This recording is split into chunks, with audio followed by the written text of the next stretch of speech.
वंचित शिवाय जाण्याचा काही पर्याय नाही. 17 जागा मागितलेल्या आहेत.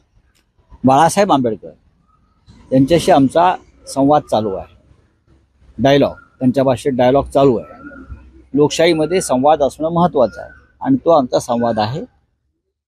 काल रात्री आम्ही बसून वंचितच्या नव्या प्रस्तावावर चर्चा केली सगळ्यांनी. बाळासाहेब आंबेडकर हे सन्माननीय प्रतिष्ठित नेते आहेत. या महाराष्ट्रातली शोषित पीडित वंचित जनता जी आहे, आंबेडकरी जनता विचारांची जी आहे, त्यांची इच्छा अशी आहे की ह्या वेळेला काही करून सगळ्यांनी एकत्र राहायचं आणि भारतीय जनता पक्ष उद्या जिंकला दुर्दैवाने तर बाबासाहेब आंबेडकरांनी निर्माण केलेल्या संविधानाची ते पूर्ण विल्हेवाट लावून मोडतोड करतील आणि संविधान खतम करतील.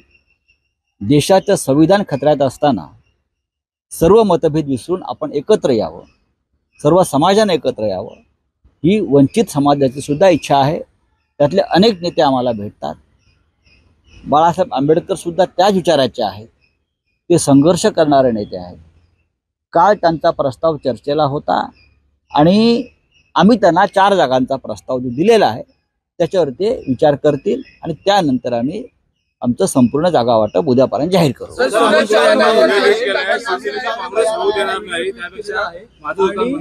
बाळासाहेबांचा एक व्हिडिओ आहे जो ज्यामध्ये म्हणतात की काँग्रेस शिवाय आम्ही लावू. हा जो व्हिडिओ आहे तो पुन्हा एकदा ट्विट केला चंद्रशेखर बावनकुळे. बावनकुळेंचं काय गांभीर्य नाही.